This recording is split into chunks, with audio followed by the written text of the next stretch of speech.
Hello and welcome to this online conversation of breaking the news, fake news and media manipulation. I'm Catherine Crockett, Board President of the Monterey Peace and Justice Center, the sponsor of this event. Our aim is to educate and advocate for peace, nonviolence, social justice, democracy, and environmental sustainability. The Peace Center in Seaside is currently closed due to COVID-19 restrictions. However, we anticipate opening in June, at first with a limited in-person audience and continued live streaming on our YouTube channel. So we want to honor the Ohlone, Costanoan, Esselen Indians of the greater Monterey Bay area who inhabited this beautiful and bountiful land for thousands of years. We acknowledge the injustices that have been carried out against Indigenous communities through broken treaty relationships, stolen lands, and other forms of repression. We recognize their continuing struggles, and we commit to beginning the process of working to dismantle the ongoing legacies of settler colonialism. Okay, I'll put the link in the chat if you want to invite someone to view today's event on YouTube. This event is presented in partnership with the California State University at Monterey Bay Service Learning Institute. Presenters Elijah Younger, Joshua Dugan, and Jesus Sanchez are studying at CSUMB in the social impact of social media service learning program. Elijah Younger will begin the conversation, followed by Josh Dugan, and then Jesus Sanchez will lead the discussion. You might want to think about how you've been impacted by fake news and your impressions for the discussion later. Elijah, I'll turn it over to you. Awesome, thank you so much. As Catherine mentioned, my name is Elijah. I am in my 4th year at Monterey Bay, hoping to graduate in the fall. Currently studying as a film major, but I've had this opportunity to work with the Peace and Justice Center along with my peers here to talk to you guys about fake news and really just about the dangers of not being able to spot it and identify it, and even like educating yourself on having a healthy balance of knowing where your sources come from and being able to refute, the false sources and the disinformation out there, because there's a lot of it. But with that being said, we can jump right into the presentation. This is titled Breaking the News. Just giving you guys a nice little fun title there. So what exactly is fake news? I wanted to look this up because I wasn't sure, and I looked it up, and there was 3 different definitions that came up. So here are what the 3 definitions I found. Fake news is false or misleading information presented as news. It often has the aim to damaging reputation of a person or entity, or making money through advertising. And so that was what Wikipedia said. Cambridge Dictionary says false stories that appear to be news spread on the internet or using other media, usually created to influence political views or as a joke. And the Standard Dictionary references fake news as false news stories, often of a sensational nature, created to be widely shared or distributed by the purpose of generating revenue or promoting or discrediting a public figure, political movement, company, etc. So for the most part, when I read these, I got the idea that fake news is false stories, so that way a source, an entity, can generate some type of revenue from the ads displayed on these stories. And for the most part, that's what fake news is. It is essentially a company or an entity trying to generate money by getting eyes on a story, whether it's true or not. And so I have a little video here for you all too. It kind of gives you a pretty much a straightforward rundown of what fake news is outside of those definitions, and gives you some of the terms that may come up throughout the presentation, and also just clarification on what misinformation and disinformation is, because there's a common misconception in society where people confuse the two. So let's take a quick look. Fake news has become a buzzword on the internet and in news organizations worldwide. While it seems easy to understand, determining what's fake or not is difficult. Many people rely on gut feel in deciding what is credible or not. This undermines real news. Unlike fake news, real news goes through vetting by newsrooms with processes for mistakes. Editorial board and writers are disclosed. But nowadays, the term is even used to attack legitimate news organizations. In some cases, it comes from people accused of being in the center of disinformation campaigns. First Draft's Claire Wardle says the term fake news does not describe the complexity of misinformation and disinformation. Wardle describes misinformation as the inadvertent sharing of false information, disinformation as the deliberate creation and sharing of information known to be false. She explains that the current information ecosystem breaks down into three elements: the different types of content that are being created and shared, the motivations of those who create this content, the ways content is being disseminated. According to Wardle, there are 7 types of misinformation and disinformation: satire, which has no intention to cause harm but has potential to fool; misleading use of information to frame an issue or individual; impersonation of genuine sources; total fabrication of new content to deceive and do harm; false connections between the content and the headlines, visuals, or captions; sharing genuine content with false contextual information; and manipulation of genuine information or imagery. There are various motivations behind the creation of these content: poor journalism, parody, passion, provocation, partisanship, profit, political influence, or propaganda. False information may then be disseminated in various ways: unwittingly shared on social media, amplified by journalists, pushed out by loosely connected groups attempting to influence public opinion, and disseminated as part of sophisticated disinformation campaigns using bots and troll factories. With the global rise of social media, spreading disinformation online has become so much easier. So, the next time you see content online that may sound too good or bad to be true, take a second look before you click that share button. So, I mean, looking at that, it's like, okay, I get it. I know what fake news is now. I know I see it now. If I go on Twitter, I can identify it, but it's a lot more complicated when you're in your own bubble of fake news, because oftentimes the fake news that you're seeing, you don't even realize it's fake news. An example I think I can give is, I remember I was on Twitter, I think a year ago, and I saw a post. I think it was about a celebrity that had died, and it was someone I was personally connected to, like a personal favorite. And I got so shocked by it, I instantly started telling everybody, like, hey, this person died, or it was really intense for me. But then I looked it up and saw that it was from a fake site. And then I felt silly because I went on to my Instagrams and all these other posts talking about it. And I didn't even realize I was exposed to fake news in that moment, just because fake news has a very strange way of getting to the things that you like and knowing how to exploit those things to get you to click on that article. And at the end of the day, it gets down to you clicking on the article just so that way they can get the ad revenue of you being on that page.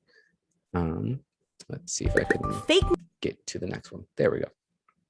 So where did fake news really even begin is the next question I had too. Like, how did this even get out to this level?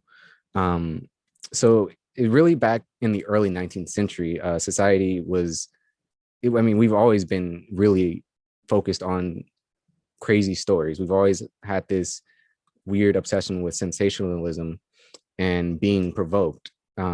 Media outlets back then, they took this opportunity to start printing fake stories and scoops for ad revenue. And a lot of these stations, they ran news stories in the papers and tabloids. And these were really wild stories, i.e. the Great Moon Hoax, or Hillary Clinton adopting an alien baby, things that would get people to pick up the paper and read the article and purchase the tabloid. Just outlandish stories that clearly aren't real, but at the time would catch your attention. Let's see. So soon all these insane and bizarre tabloids started sweeping the nation, and it started getting out of hand. Like, if you look at all these images, it goes from something as goofy as the Great Moon Hoax to propaganda for war, for getting soldiers to, lay their lives down for a country, whether they want to or because they believe it's for a certain cause that may not even be true. These are all things that stem with fake news and false information. Let's see. So I believe, okay, yeah. So I mentioned the Nazi propaganda bit. So in the late 1800s, it became more of a competition, even more so, which I thought was kind of interesting, between these different tabloid stations and whatnot and companies. They started kind of competing with each other for the attention of society. And so this term yellow journalism kind of sparked out of this. Like, it's basically, when you hear the word yellow journalism, they're talking about fake news that isn't real, news that most likely is not credible. It's not a term that's used too often in today's society, but any journalist knows the word yellow journalism and the weight behind it. Part of this problem with yellow journalism is that it breaks the integrity of real news. It breaks the integrity of actual news that has been vetted, as the video said, that has been credited, because then you get society not trusting their sources. And then you have people not paying attention to the real news, the dangerous things that are happening. And it wasn't until that the New York Times came out that there was a change, that there was some sense of trust back in our journalists and our news outlets, because the New York Times was the only source at the time that had factual information, that didn't have these insane stories. So I think it was the New York Times personally that took us out of what could have been a very dangerous movement. I think that's what I personally feel, but everyone has their own different views. So there are 4 different categories that come up when we talk about fake news. And again, since it's very different in today's society than it is prior, it's a little bit difficult to understand how it all connects to each other.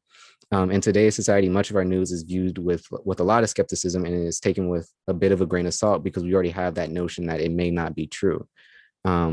This is because it has become publicly aware that a lot of news sources like Fox, CNN, ABC, they have some sort of political bias or agenda behind them. And so I will show you all an image after this that kind of breaks that down, where the political biases may lie. And you can kind of see for yourself, like, what you're watching and how what you're watching is influencing your own political bias. Let's see. So along with becoming more evasive in society as time went on, fake news has become a lot more complicated, and it's broken down into these 4 categories here, identified by a professor over at Merrimack College. Her name is Melissa Zimdars. And so this is how she feels it can be broken down. You have the first category, which is stated fake, false, or regularly misleading websites that are shared on Facebook, social media, or Facebook and other social media platforms. Some of these websites may rely on outrage by using distorted headlines and decontextualized or dubious information in order to generate likes, shares, or profits. Category 2 is websites that may circulate misleading or potential unreliable information. Category 3 are websites that sometimes use clickbaity headlines, social media descriptions. And the 4th category is satire/comedy sites, which can offer important critical commentary on politics and society, but have the potential to be shared as actual/literal news. And so I can show you guys what some of these sites are, because we are surrounded by these all the time. It's in almost everything we encompass ourselves: Snapchat, Facebook, Twitter. I used to watch The Real Time with Bill Maher during the election. Tosh.0. There's so many shows nowadays that many consumers are watching, and they can take shows like Tosh.0, The View, or Real Time with Bill Maher, and they can present factual information, but some people can take that information the wrong way. Like, if anyone's seen Tosh.0, we know that he does stories and headlines, but these aren't factual stories. These aren't serious stories, but someone can take them as serious. Even with Bill Maher, they may take Bill Maher's views on something and use his views to be factual, but Bill Maher he's not a news station professional. He doesn't have the same sources as the actual stations. And even then, stations like Fox News, CNN have their own political agendas. So at the end of the day, what you get is you get a bunch of platforms with all these different potential fake news and or political agendas, leaving you kind of in this weird bubble, this weird state, where I think in society nowadays, we can't disagree with each other because of this either. We can't be a little bit of this or a little bit of that. You have to either be left, you have to be right, and you cannot like the other side. This is essentially how we have shaped our society. And part of that is due to fake news and these platforms that have given a lot of light to these fake news sources. And I put a little stick figure here walking away with a barrel of money, because all these sources at the end of the day, they don't care about what you feel, what you're seeing. All they care about is the money. So they usually take the money and leave you used up and a little bit broken on the inside. But here's an image of how these companies essentially fall on a political bias. And I have a link, I believe, if you want, I can share this link with you all, to the site where they have a media bias chart, and you can kind of get a feel for what some of these stations, some of these outlets, where they fall in a little bit more detail. And I can't zoom in here, unfortunately, because it'll like mess up the slide, but you can see some well-known ones here: CNN, NBC, we have Fox on the right here. And then I think Catherine, when she first pointed this out to me, this chart, I think it also is really weird that if you zoom in the middle and you get real close, you start to notice the ones that are the least biased are weather channels. But even then, I mean, weather channels are not 100% accurate because the weather is always changing. So it makes you think about, how can I go about life or look at these stations and platforms without feeling like I'm being put into a bubble? And personally, for me, I say it's your job to make sure you are fact checking your sources and understanding what you are getting from these sources. But we can get more in depth with that as well into the next slides. Alrighty, great stuff, Elijah. How's it going, everyone? My name's Joshua Dugan. Thank you for taking the time to join today. And just real quick, I did see in the chat a quick comment from Ruth.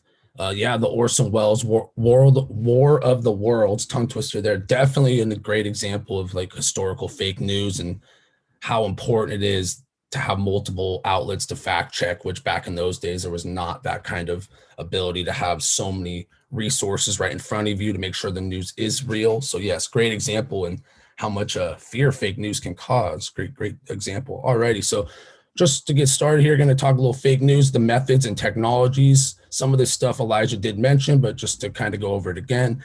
And then, yeah, you see Fox News, CNN, and social media outlets. Those are all definitely have their moments to either promote fake news or bias. And then we can go to the next slide.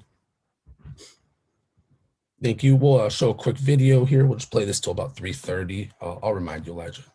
Enjoy. There has never been a time in human history where information is as readily available as it is today. But with so much information living online, new issues arise. Misinformation, disinformation, and something known as confirmation bias, which is a cognitive bias where we seek out information to prove what we already thought to be true. For example, despite the research behind and availability of safe vaccines, there are an unknown number of websites preaching the dangers behind them. What has concerningly followed is measles cases in the United States reaching the highest level in 25 years. Climate change remains a highly polarized political issue, with some denying the problem is real, despite proven research. And there is a new term we all know. You are fake news. Go ahead. Technology has brought us to a point where we can no longer believe everything we hear, read, or even see. This altered video of U.S. House Speaker Nancy Pelosi was slowed down to make her sound intoxicated. Sure, sort of visuals that obviously were planned long before I said. It spread like wildfire across social media. In 2018, misinformation was to blame for fueling chaos, confusion, violence, and death in Myanmar. It triggered mob attacks that left dozens dead in India. Experts are calling this current era information disorder. Its main contributors are misinformation, which is when false information is shared without the intention to harm, and disinformation, when false information is knowingly shared to cause harm. Disinformation takes many forms. Sometimes it's a manipulated photograph. Sometimes it's a rumor that people might share with you face to face. Maybe it's a conspiracy theory that you might find on a platform like YouTube. There are many different elements to it. But propaganda, rumors, and conspiracy theories are far from new. Some say the moon landing was a hoax or that Elvis and Tupac are still alive. But what makes the current phenomenon of disinformation different from the past is how quickly it spreads from one platform to another, and how easy it is to produce, from places like the Russian troll factory. We've never had a means by which anybody can create fabricated content really easily. So I could set up a website today with any sort of domain. I can use very clever photoshopping techniques to manipulate an image. I can circulate a rumor through a family Facebook Messenger group, and all of a sudden this can travel like wildfire. And while research has shown that YouTube played a major part in convincing some people that the Earth is flat, technology isn't the only factor to blame in all of this. There is also a growing distrust for science and institutions. We like to blame Facebook, we like to blame WhatsApp, but we also have to recognize that, particularly over the last 20 years, many people's lives look quite different. There's still the impact of the global financial crisis on many people around the world. There are fears around climate change. There are concerns about how these shifts in immigration are going to affect local communities. And so there are lots of things right now that people are concerned about. And because they're concerned, they're looking to politicians, and they're not necessarily seeing strong political institutions. They're looking to the news media, and they're worried that the news media isn't necessarily telling them the whole story. Social media giants like Facebook, Twitter, and Google. All right, I think we could stop it right there. On topics like vaccines. All right, thank you, Elijah. Let me put my camera back on. Sorry about that. All right, well, so that just gives kind of a There has never been a time. quick run through of some of the, just gives some good examples of how easy it is for them to manipulate this media. And I mean, as someone who's been studying the media for 10 years, I'll admit I'm still guilty of falling for it, and I have to always fact check my stuff. And then there is always the allure of, the mystery behind things when they say things like, oh, Tupac's still alive.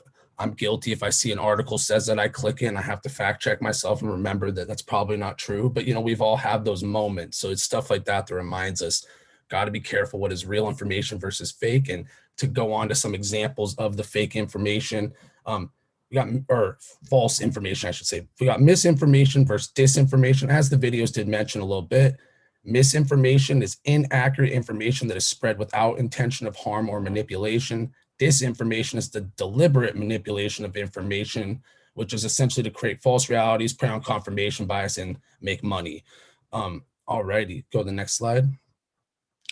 Fabricated media is generated media such as deep fakes and fake faces. As you can see here, it's extremely scary what they can do with the technology nowadays. So you never really know, has this photo been altered? You got to always, I'm not saying you should always be careful. I don't mean to be so dramatic, but you always want to be careful. It's a good news outlet before you're looking at potentially controversial material. All right. False context is a photo, video, or event taken out of context and attached to a different narrative. And you can go to the next slide. An example of that be like a hoax website using a scene from a movie and then acting like it's real news as a clickbait material to drive for money or propaganda, whatever else. On to the next one. Thank you. Imposter media is when an individual organization is pretending to be a reputable news source or impersonating the news. This is a huge problem nowadays with, you can go to the next slide. Yeah, huge problem nowadays in the social media era with, it's very tricky with so many fake news producers having so many platforms to distribute their material. A lot of times you'll hear of a page gets banned on Twitter and the first thing they do is hop onto another platform. So it's just a different time where it's a lot harder to sort through and restrict those fake news distributors from having that kind of access. All right, next slide. So satire is misinformation created for the purpose of entertainment or humor. The Onion is one of the famous ones where typically they are more satire. A lot of the stuff that you see on the shelves at the grocery store, as Elijah mentioned earlier. You walk by, see that, double take, oh, that's satire. Okay, it's not true. So definitely falling for that a time or two. So like I said, y'all, even myself, got to be careful to always fact check. All right, right on. Thank you. And then one more video, and this is actually going to talk about The Social Dilemma, which is up on Netflix if anybody wants to check that out at another time. Right on. When you go to Google and type in climate change is, you're going to see different results depending on where you live and the particular things that Google knows about your interests. That's not by accident, that's a design technique. And this business model, this surveillance capitalism model, has figured out how to turn humans into raw resources that we can mine and extract and convert to money. Sorry That's about that, why folks. they I think the collect audio data kind of because cuts the out data midway gives in them this a better video sometimes. Yeah. A human being is There you worth more if they're addicted, distracted, polarized, disinformed, and outraged than if they're just a human being, than if they're just a citizen. And that's why we have to change, the kind of business model. And each of those adjectives, addicted, distracted, polarized, attention switching, outraged, and disinformed, each one of those is going up the longer that the system goes. When we first discovered fossil fuels, it just seemed like really awesome technology that could let us move and fly. And then years and years and years later, we were like, wait a second, there are some consequences here, and they're really, really bad.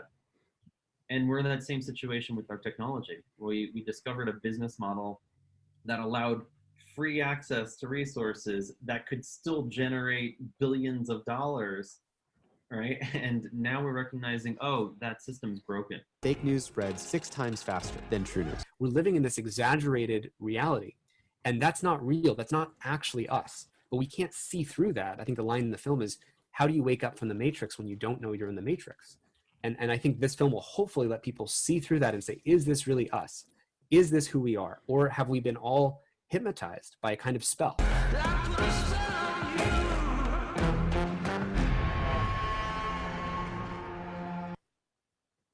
Alrighty, like I said, that is available on Netflix. And just to add it in there, with the social media era, as much as there is a lot of dangers to it, but I will say, when used correctly, in a perfect world, it would be great to have a platform to spread information so quickly that we need to spread. So when used correctly, social media, it can be a great tool. We've seen a lot of times where it's used right, but it's when people are using it to manipulate people to make profits that we have to figure out the balance there, and people need to be aware that that is occurring. So definitely something to consider, the balance there. So lastly, the combination of truth for profit and the rush to be first in the social media era of journalism creates an atmosphere that allows fake news to flourish because it translates to easy money for corporate media companies to profit. I personally am studying to work in the sports journalism field, and it's pretty crazy how often you just see an article gets published with, it's probably not true, but those people are going to get the money just from the clicks, and it's just kind of changed the complete way we cover things in this world. So we just got to be careful and be wary of that, and that's definitely one of the drivers there. All righty. So Jesus will take it from here with the discussion, and thank you, everybody. Yeah, thank you for that, Josh. My name is Jesus Sanchez. I'm an HCOM major, human communications major at CSUMB. It's my first year at CSUMB, but would be my 3rd year. So I hope to graduate next year. So all this is up my alley, really. I'm studying it a lot. At this point, we'll be opening up to discussions. I'll field some questions here. For everybody, feel free to unmute yourselves. You turn on your cameras as you wish. But I'll start off with presenting some questions here. So first off being, what experience with fake news have you experienced or observed? 2, what are some ways you feel can be used to combat this? And whatever, there's no right or wrong answers there. And 3, do you believe there's any way to avoid fake news? Or is this something that we will just have to live with moving forward, right? Is this the new normal? Is this kind of, a consequence of the times we're in with technology? Is this just something that we'll have to introduce to the next generation as, hey, this is normal, so be prepared for this. It's no longer either right or wrong. It's just the way life is. So again, and you can feel free to ask questions, not just about or answer these questions, but if you have any questions or concerns or want to challenge something that was in the presentation, please feel free. Well, I would just like to thank all of you for this fascinating conversation and the information that you've presented, because we're bombarded with this false news, and it helps to know, what's coming at us and how to identify it. One recent experience with fake news was in the Monterey County Weekly. There's been so many tourists they say they love it too much. They go down to Big Sur, the scenic points, they block traffic, they, leave trash, and it's a big problem. So there was a recent news report in the Weekly about closing down Highway 1. And it was factual, and it was a big spread in that newspaper. And a lot of people believed it, but it happened to be the April 1st edition. So when they got to the point about the White Rhino Reserve, I thought, oh, this might be fake news. That was a tip off. But anyway, it can really, when there's a little bit of, or quite a bit of factual information mixed in with fake news, that's when it seems even harder to distinguish fact from real news. Yeah, most definitely. I think that's a great point. And I think that, again, that kind of goes hand in hand with when we speak of, is this the new normal? Because at some point, when you blur the lines like that, you can't even tell. It's like, actually going back to, I believe someone said in the chat, I believe it was Ruth, one of the most popular fake news would be Orson Welles' War of the Worlds. Yeah, that radio broadcast, a lot of people don't know actually when speaking about it, is that, there wasn't any real consequences. There was a real calmness after the storm type event. But actually in Ecuador, they remade it, which caused, the military and police to mobilize. And I believe it was, don't quote me, but it was a mob or something of some sort that burned down a building that killed 6 employees. And then they didn't even know what was really going on. So just kind of, and that's, so long ago, and, just kind of where do the consequences end with things like this? Let's see, participant, where am I? Oh yeah, Ruth, go ahead. Oh, Jesus, I thought there was even a warning or an announcement before they gave that radio War of the Worlds, but I don't think it people heard it because it just took off from the starting point.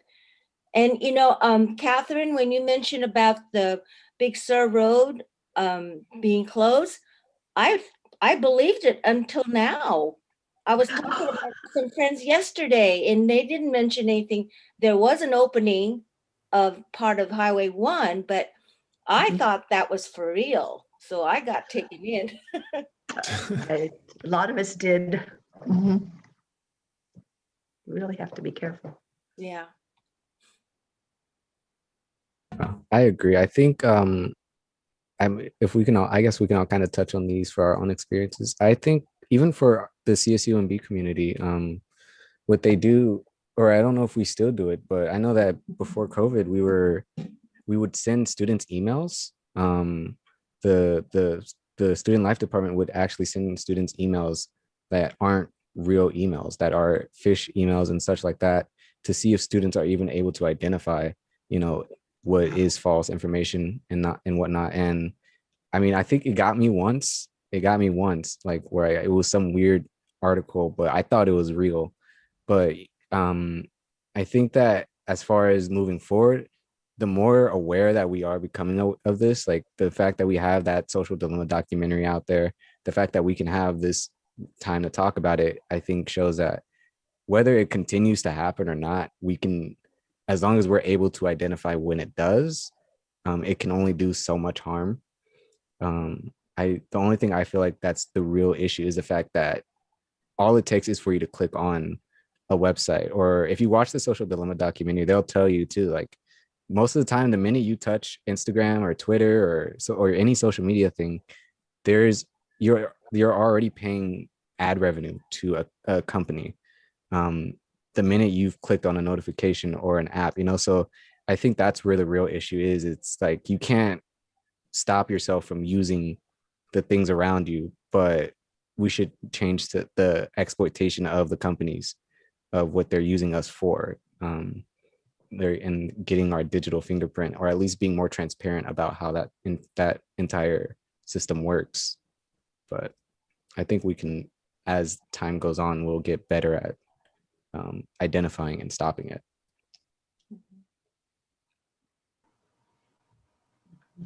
Yep, great points, and yep, couldn't agree more. I think, oh, we got a comment here. Oh, I can't get the chat to open. Sorry, one sec. No, yeah, just by Nelly saying that doesn't believe there's a way to avoid the fake news, but just have to be aware of the news that reporters are sharing through the different news networks on TV. And I think that's definitely just a valid point, inarguable for sure. Like Ruth mentioned, even that they did make it known for that World of Worlds broadcast. But again, one thing to even avoid it, or to like really, I don't even say avoid it just because Nelly says I don't think there is a way to avoid it, but being able to combat it is just kind of being aware of what you're consuming and being aware of what's going on. And it's, it's unfortunate that we can't just trust what's being told to us right away, immediate from what's in our immediate vicinity, but that unfortunately seems like the way we're heading. Yep, true. And I guess my one takeaway from that little video clip from The Social Dilemma, like the guy in the video said, it is helpful though. It's kind of like fossil fuels, where we had this big boom and now we're at least learning, like, okay, now we're aware that social media is an issue. It makes me think about, other issues we've had. So at least now the level of awareness is raised more than ever. So slowly but surely we should start to see progress as more people open their eyes to these issues. But yeah, I'm sure it's just the tip of the iceberg with these social media companies and mass media for profit. The truth for profit era has definitely changed things a lot. Yeah.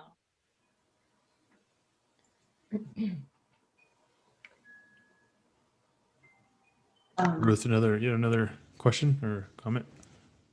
Talking to me or somebody else?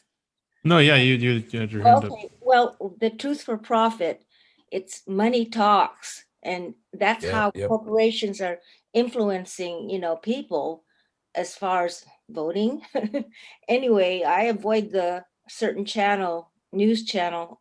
Well, we might not call it even real news, like the plague, but as long as we're having politicians that are, telling us, what their truth is and it's not, we're going to have fake news all the time. We just have to be, wise or discerning where their source is and who they are, basically. Yeah, most definitely. To your same point, that's kind of the foundation, really. We didn't touch on it here too much. We wanted to focus on, the more modern history of fake news, but really, like in the 1980s when conglomeration started, that was kind of the basis of it. And then back in 2011, the phone hacking scandal, which I'm not sure if anyone remembers, with Robert Murdoch's company, right, where that really set the foundation for just how far are we willing to go to, like you said, money talks. What are we willing to do? What are they willing to do to get money? So that approach. And Sydney, I know I see your hand up. I hope that as upcoming parents, some of you, you'll insist that the school systems teach critical thinking, starting really early. And there are entire syllabuses for teaching critical thinking starting in kindergarten. If you really want to introduce it, and it's all about learning to recognize when there's misinformation as opposed to disinformation. Follow the money. Check your sources, the legitimacy of your sources. And I must say that although I had civics classes and all kinds of things when I was in high school. I never had a class that helped me discern truth from falsehood in the news. But there wasn't as much back when I was a kid and when I was in college. But it wasn't until really I was a graduate student that I started to get an education in critical thinking. And as a teacher at MPC, I always include that as a part of my humanities classes. Well, it's kind of mandated at MPC. Every class, whether it's a history class, an English class, a philosophy class, a humanities class, every class is supposed to teach critical thinking skills. So I'm really pleased that you guys have done this, and I think you've done a good job. And all I can say is you got a great basis for maybe expanding it and giving more like specific examples of each of the kinds of fake news that get disseminated. And another really important part of it, of course, is educating people about biases and the fact that we all have bias. We all have opinions, and probably we got a lot from our parents, but we need to know that. We need to check it out against the best reliable sources of information. So, thank you. Thank you. Yeah, definitely. Thank you.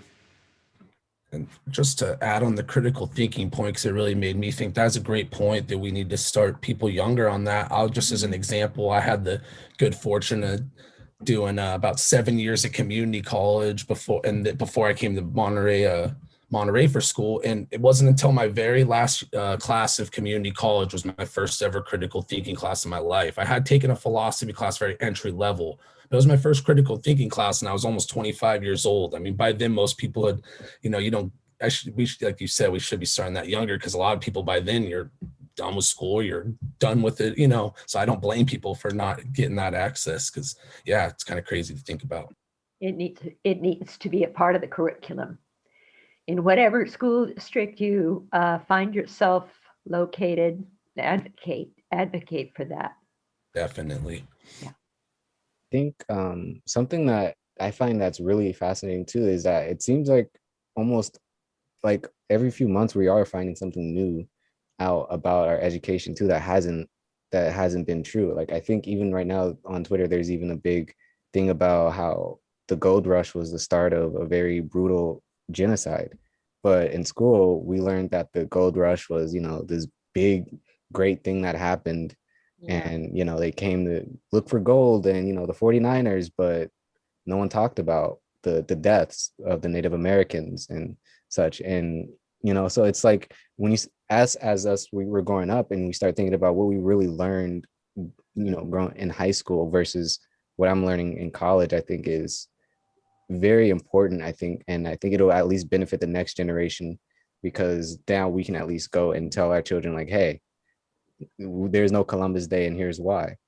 And I just hope that as we get further, we do start to recognize a lot of these tragedies and atrocities that have happened and at least work to make them better, or at least make ourselves better as a country. I don't know how long that'll take to get there, but I think we're becoming more and more aware. Like I can look at Twitter, and I think it was a point where it was always just something ridiculous, but every now and again, at least I appreciate seeing something like that where we are acknowledging when we have been fed a bunch of lies. The second thing I saw was like there's this hashtag going around about Michael Jackson saying he was framed. And I was like, yeah, if you did research on Michael Jackson when he was alive and these allegations, you would find that a lot of these kids' parents were forcing their children to say things for money. But now he's dead, and though we all can be happy about, oh, okay, it wasn't true, or we had things wrong, but I mean, unfortunately, he's passed. Like there's no way to go back and tell him, how much of a mistake you've made or how much all you needed to do was take time to do your own research. And so I think, that is just the most important things. When you see something weird or something shocking, just take a minute to look it up and research it. Just because the information that's there, you need more of it. Like whatever information you currently have, get more of it first, and then evaluate, how you want to analyze it, I think. But this has really been fascinating these past few years for me. I think to add to Elijah's point, one of his particular points, bringing up the gold rush, I think, one big important part I think that's going to be necessary is to kind of, same thing, adding on to Elijah, just getting all the information, right? It's okay to acknowledge a brutal event in history, but also, you can acknowledge it without taking a left or right side. You'd not acknowledge it just for what it was. Here are the facts. This is what happened. All the information. I think we've seen a lot of it too during the pandemic. We skew information to fit a left or right side. I feel like it's an unfortunate consequence of the political climate we're in, where you're not left or right. You have to be left or right. There's no in between, and compromise is seen as defeat. Understanding is seen as defeat. Is seen as giving in, and I think that's really unfortunate and saddening. And I don't know where we're able to kind of heal from that and find a way where we can have, again, to Sydney's point, these kind of discussions about critical thinking, because it feels like if you challenge someone's opinion, you're either hostile, or if you take someone's opinion in, you're seen as weak, or you've been defeated, and it's unfortunate, really.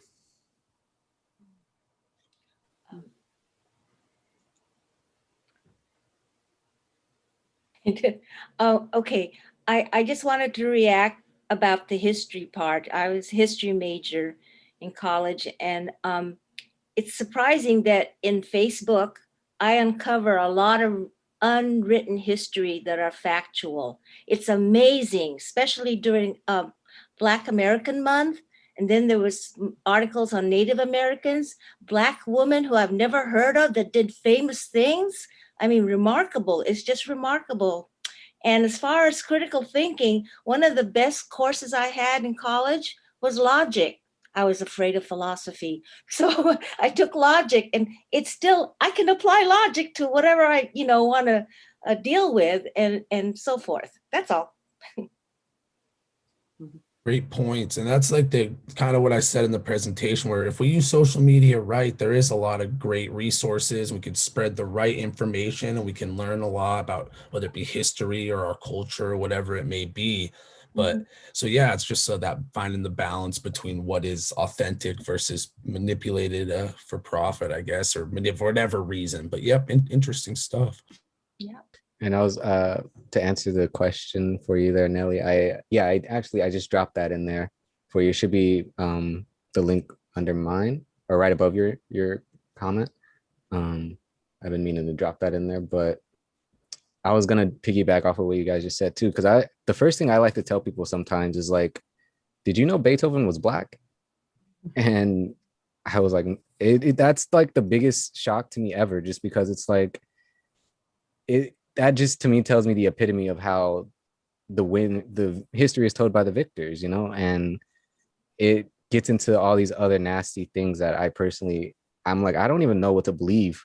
Like, is America even America anymore? Like, when was America America? What actually happened? Are dinosaurs real or not anymore? Like you get into these goofy mindsets because it's like, you hear something new every day that was just not real, or that was fabricated, or that was changed, and then you hear about all these famous women who did create all these amazing things, or were the face or the behind so many amazing things that never get the credit. And I'm like, well, why?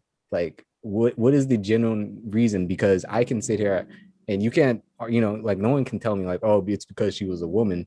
I was like, well, that makes no sense. Like, if I can go back in time and meet these individuals and see that viewpoint, it's like, I don't know, it'd be weird to like know that was a mindset to where women cannot have, the same amount of success as a man just because of gender or whatever weird reason they have. It's like, I don't know. I wish today's society can meet history's society and vice versa, and then we can meet future society, so that way we can kind of get a general understanding of how we progress and repeat ourselves. But yeah.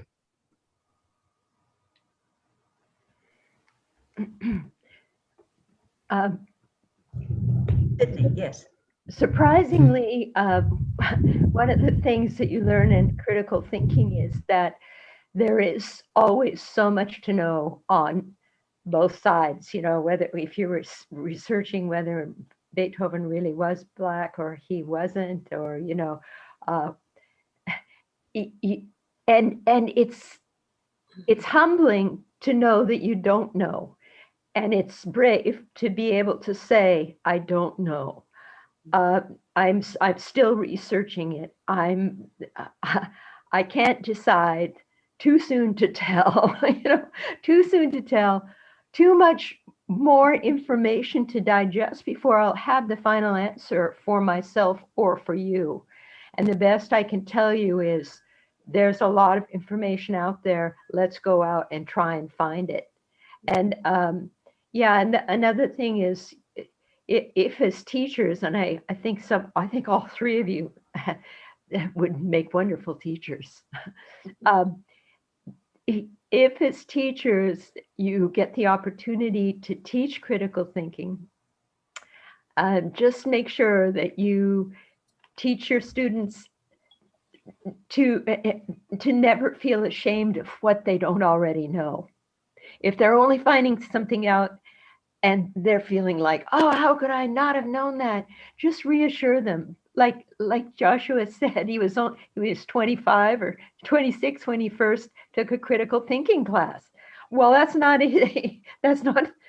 Joshua's fault. It just wasn't offered. And most of the students I get, whether they're 17, 18, or 45, 50, 60 at Monterey Peninsula College, I get all ages of students. And a lot of them have never taken a critical thinking class, and it's not their fault because it's just not a skill that is taught. So thank you, and thank you, Ruth, for mentioning the logic class. That's another really great place to learn critical thinking. I think Ruth has had her hand up. No, I'm sorry, I turned it off. Oh, okay. Yeah, there we go. I'm fine. All right. Well, Nellie has a comment there in the chat. Yep, that's definitely with the fake news era becoming more and more of a trend, whether it be Elvis or Tupac or Michael Jackson. Tons, I could think of some other ones also. It's just kind of crazy. And just a quick comment on the whole truth thing, like, because we're talking about the classes. But the one thing I will say is kind of interesting, I heard in a philosophy class, even if you had all the answers in the world, nobody would believe you. It's just essentially the way we look at truth. It's just the telephone game. You could tell somebody could see something right next to you, and you might have two different perceptions of the event. So as we talk about history and all that, it's just so interesting to think about how much information has been manipulated, or what's a telephone game or whatever it may be. But just figure I'd throw that out there. Sydney, you gave me your you mentioned that we all would be great teachers. I'm starting to keep getting more like signs from the universe that I might want to go into teaching, and I'm just thinking like, oh, Yeah. So that's funny that you mentioned that. I'm sure it's a very fulfilling position. It is.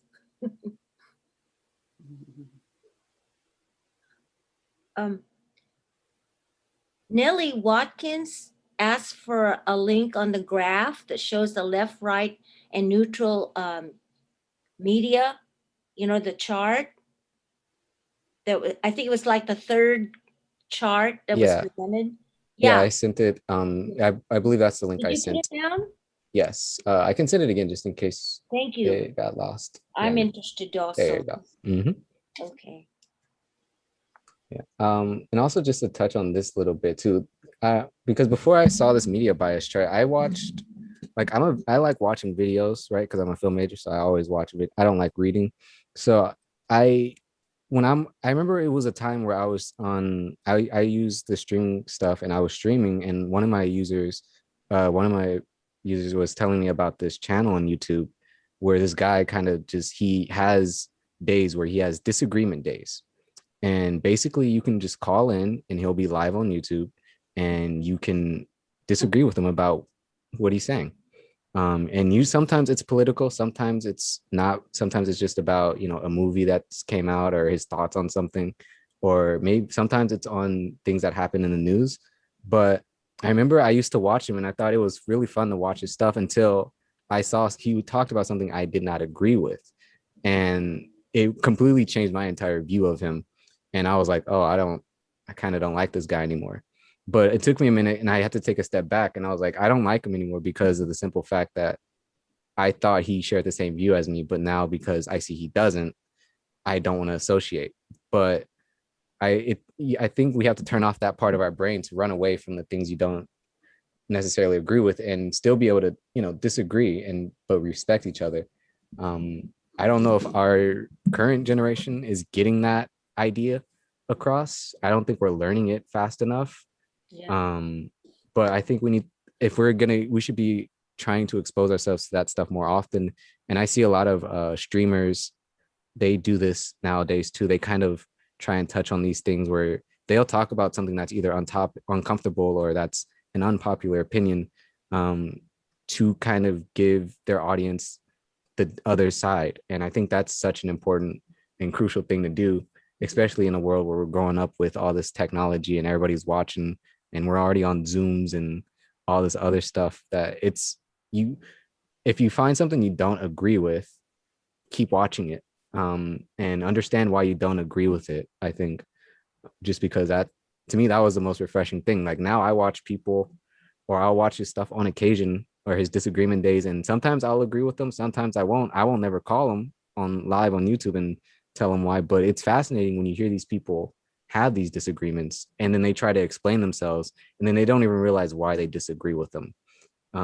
The simplest example I think I can give was way back when the PlayStation 5 and the Xbox, the newest Xbox or whatever, was coming out. And there was this big war between them. And he had a disagreement of saying, like, the Xbox company has no games, therefore it's worthless. But then people were calling in trying to justify, oh, the Xbox has this and this and this and that. But he just kept making the same argument. And it's not that his argument was stronger or even, it was just, he had more evidence to back it up. And people kind of act on emotion a lot versus evidence. And I think that was the biggest thing for me, was like just having evidence of what you're stating. Like you can have a different opinion, but just be able to back it up. And I may not still agree with it at the end of the day, but if you tell me chickens come from eggs and you show me an egg, I may not like it, but you know, I can't argue against it because it's true. So that's the way I try and at least go about a lot of my like arguments or disagreements I have among my peers too. It's like, if we disagree, that's okay, as long as, you know, no one's like disrespected by the end of it, I think is important. Yep, great point. That mutual respect goes a long way with stuff like that. Totally agree.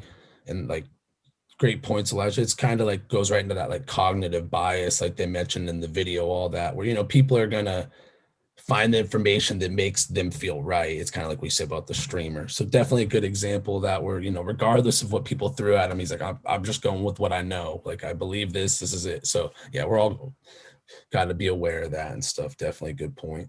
And to this day, Xbox still has no games. I'm just saying. You're like, facts. No.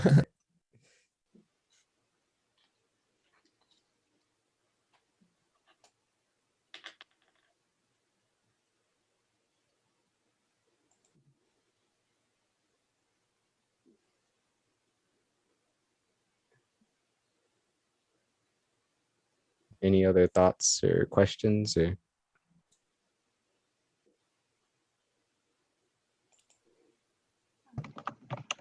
Yeah, I'm going to try to log on to another screen. I'll be right with you guys. But yeah, I'm excited to talk to you. Awesome. Cool. Get my green screen going here. 1 second. No worries. So Jay's going to share something? Okay.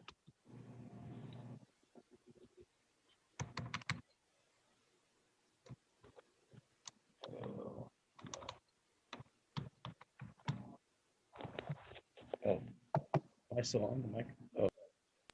I don't mean to take up the mic time. Go ahead, you guys talk. But hey, my name is Jay Cohen, and I'm living in Salinas, and I got onto the call late. I didn't get to figure out how to Zoom invite get together, but I'm in now, and I appreciate it. And I too feel the same way about a lot of things that you guys are talking about today. And I ended up creating a concept about 5 years ago, and it was called the Great Internet Debate Game Show concept, where people can get together and have debates and talk about hot topics going on. And I'm not really set up yet. And then so I got this thing called the greatinternetdebate.com. It's a website, and I started having these little focus groups last year because of COVID and using Zoom, and I had a script written and stuff and everything else that we did, but we never were able to get it off the ground. But so I'm trying to explain it to people that I know and get them interested. And then all of a sudden, all this crazy shit was happening last year. Pardon my French. And I was like, oh God, let's start recording our conversations and start getting into this hot topics so that we can start exploring and getting some sound bites and whatnot. And so then that turned into its own little entity. So it's kind of like our training ground or our audition area for people to come and be a part of to audition for the game show. And so we have a talk show now, and I was pushed to do it weekly. So we've been doing a weekly talk show for about over half a year now, and it's on the internet. and well, I don't think you hear that. Anyway, and so every Wednesday night we do a live Zoom deal like what you're doing here, and then we put it out on in Wonderland. We put it out on Facebook Watch. We put it out on Zoom or what is the other one? YouTube, and then Twitch and Twitch TV.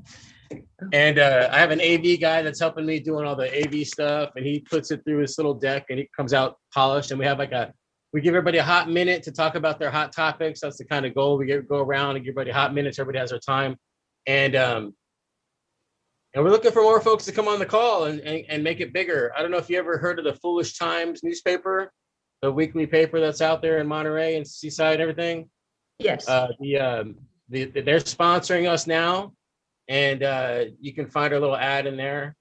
And then the gentleman that's the publisher, Steve Protus, he comes on the call as well. And tomorrow we're doing a hybrid type of thing. We're going to be watching and following the presidential speech, because we normally do it on Wednesdays live at around 6 o'clock.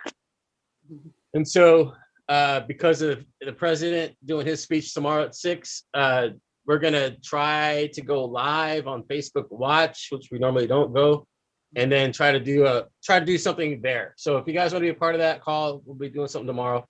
But every Wednesday we do a call, and we do a hot topic roundtable discussion. It's called the Great Internet Debates Hot Topic Hot Potato Roundtable Discussion. And join us to discuss the hot topics of the times weekly. And that's Wednesdays at 6 o'clock call time, 6:30 show time. And it's been lasting over an hour. We go about an hour and a half sometimes. We're trying to get an hour show, but that was the goal for a while. And then it just keeps on seeping over a little bit because there's so much content to talk about weekly. It's incredible. And so anyway, I just wanted to say thank you for doing what you're doing. I think I have some questions for you guys. In regards to critical thinking. So what ingredients do you feel is needed to have critical thinking? I'm just going to throw it back to you guys for that answer. I mean, I don't, and then one of the things that we say is, with all the information at our fingertips, how can we, the people, can become more knowledgeable and then accountable? We need to step out of the information age and into the accountability age. And then I say, welcome to the Great Internet Debates Hot Topic Hot Potato Roundtable discussion. And yeah, and that's kind of where my mindset is at. I kind of feel some of you on the call, that's where your mindset is at. And also the fake news concept and where we're getting our news from and what are we believing. And a lot of times it comes from what we believe. And anyway, I've said a lot. But thank you for letting me talk and let me be on your call. Yeah, no, thank you. I think to your point right away, one of the things at least I would say is important is vulnerability and the willingness to be unbiased, which kind of go hand in hand. I'd say when being presented with information or having that moment of critical thinking where you're going to challenge someone or you're being challenged, you have to be willing to be unbiased and again be vulnerable. Because if you're not, you're just going to come from a position of trying to prove someone wrong or trying to prove yourself right, and that's your main goal, and then everything else gets blurred out and blinded. And I think that becomes problematic because that's not an environment that can foster good positive discourse or progressive or discourse rather. So I would say those are the two main components I would say.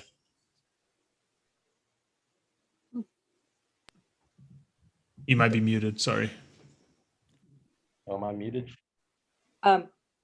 Thank you. I was going to say that we don't want to be in an echo chamber. We want to have all walks of life come into the call. There was a young lady that joined our call a few months ago, and then she jumped off. But she went by Lisa Simpson, 2020 or 20. Yeah, she ran for president in 2020. She was like a weird. She has a different name, but it was like it was a weird platform. But she was on, and she was on the right side of the fence, and it was an interesting having her. And then I have other people on the right side come on, but it's good to have the balance. And even though we don't have that many folks on our calls yet, we're finding a balance and getting a bit of different perspective. So it's great. And if there's more, I don't know if this is an echo chamber in this room, if there is different people, different walks of life in here that can have different perspectives. Like I see you have the Rasta stuff back there. Elijah, I was talking to a gentleman who does reggae music, and I was like, let's have a conversation about Rastafarian and stuff around the 420, and he's like, well, I'm Christian.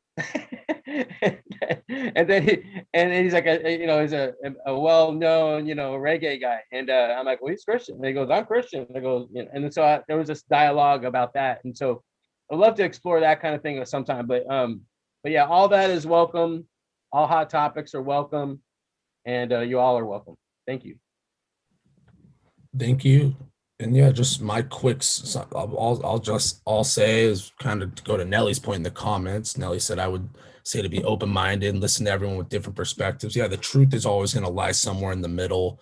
And from my experiences, yeah, it's all comes back to kind of with critical thinking, getting rid of those biases, being willing to look at information that even though it might make you uncomfortable at times, if it's the truth, it's the truth. And I've been guilty. We've all been guilty of that because, it's like, I might not want to read this. I don't want to know the truth. Sometimes I had a conversation with a family member recently about some of the pandemic stuff, but it got to the point where they were just like, I don't want to know. All right, then I'm not going to tell you. So it gets to that point. Like, if you don't want to know, I can't really help you. If you don't want to critically think, I'm not going to force the information on you. So yeah, as long as you're willing to, do that uncomfortable research at time, go do the extra steps. That's the critical thinking in the fake news era we got to do, I guess.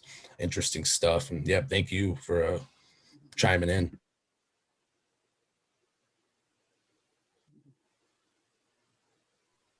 I have one more example. I'm sorry. I'm thinking of these. So I used to do a podcast and the last one we did, I never knew that this community was out there before I started this, but there was a community out there for people who believe that birds don't exist. And I was really baffled by this because I was like, what do you mean birds don't exist? And I guess they subscribe to the belief that the government has replaced majority, if not all the birds with, drones and such. And so at first, this is something I laughed at. I kind of joked around where I was like, okay, these people are obviously crazy. And so I did an episode on the podcast and we kind of looked into this whole organization. And I mean, they have a whole history, like a whole thing. So I got it got to a point where I stopped laughing about it, and I was like, okay, so wait, if it's one thing to kind of say this, be a flat earther about it, but it's another thing to have a whole website, a history, and all these other things. So I wanted to get someone onto our podcast who's actually a part of this community, who can kind of shed some light on it. And I did. And it was super cool because I've never done something like that before. I never challenged my own belief and tried to be open-minded about something that, even if I thought it was completely ridiculous. But when he came onto the podcast and started talking, he started explaining to us about how it works, or at least why he believes in it. And I'm not going to sit here and say I believe birds don't exist, because I do think birds exist. I think most birds are birds. But I think that there is some truth to it to a certain extent. Like, and there's evidence even in China where they do have drone birds and they've tested them and used them. As to, I think, the extent, I don't think a lot of the birds out, I think most of the birds in the world are birds. But I think, it's something that when you see things like that, where you can, at face value, you can laugh at, but you should also kind of look into it a little bit, because government is surveilling people, right? Our phones and devices and such are listening devices to a certain extent. So it's not so far-fetched to think that they would put at least one fake bird out there, if not two. It's just as to why, or the purpose, I think, is where we get a little bit mudded. But it was that moment for me too that was like, wow, here's a crazy story that may have some truth to it, and I was open-minded about it, and it was cool. Now I have a new friend. So yeah, it's wild. It's a wild journey sometimes. I have heard that one. Definitely interesting. So kind of crazy, but yeah, I mean, I just kind of a good example of, I read something a long time ago, one of the last things I'll throw out there, but they call it the no platform argument, where a lot of people would probably just go, this guy is way too extreme. Birds are fake. I'm not even gonna let him on my show. But you took the time, you gave him the platform, and you kind of learned, like, there might be a little truth in the middle there. Like, this guy's probably a little extreme, but he's got some valid points. And that's kind of it allows people to think for themselves rather than tell people what to think. It's like, 'cause if we just mute the guy, then it gives him no chance to give his story, which is just interesting stuff. Good example of that. Definitely. That's a whole nother rabbit hole for itself. We could do a whole nother presentation. And I guess the final bit about that too, I think, like, just outside of that, I think one of the biggest thing I learned too, just being in college, was that there's a huge difference when it comes to those types of communities too. Like, I think when it's something like flat earth, it's kind of a safe thing to joke about or even like poke fun at. But then my friend pointed out to me too, like, yeah, you could do that with like people who believe that the earth is flat, but you can't do that with people who believe in anti-vaccinations, because that's a dangerous thing. If especially in a time like now, this is before COVID, but like, especially in a time like now where, if we don't have people trying to get themselves vaccinated or immune to this disease, then we could be looking at a really bad situation, a worse situation than we're already in. And I've been thinking about that stuff a lot, just because you forget when you're in America that there are other places out there doing their own thing. Like Australia, you can go to movie theaters in Australia, and I'm like, that's crazy, because that means people are actually doing things that we aren't. And I think us as a US, we get so self-centered in our own bubbles too, that we don't realize, like, it's not just about what's best for you, it's also what's best for everybody.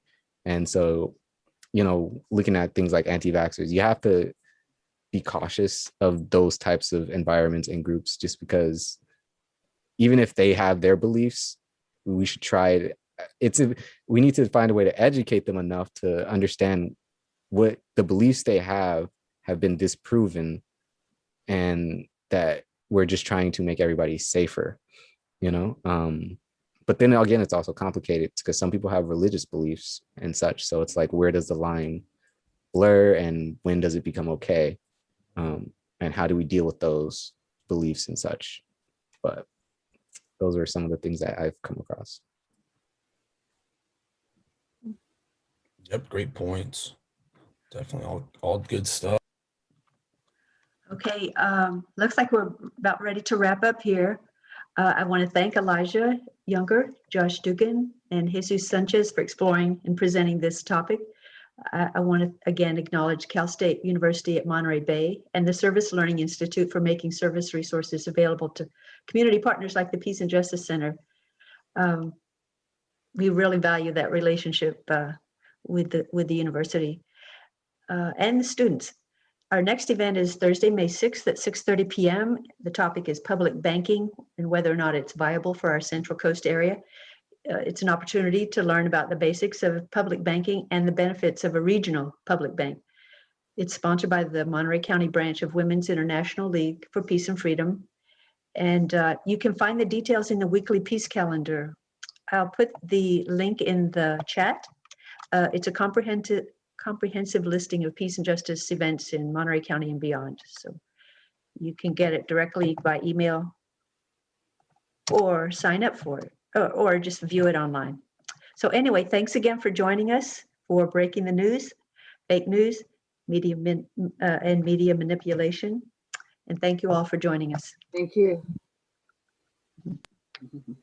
Thank you everyone for joining. Yep. Yeah, thank you.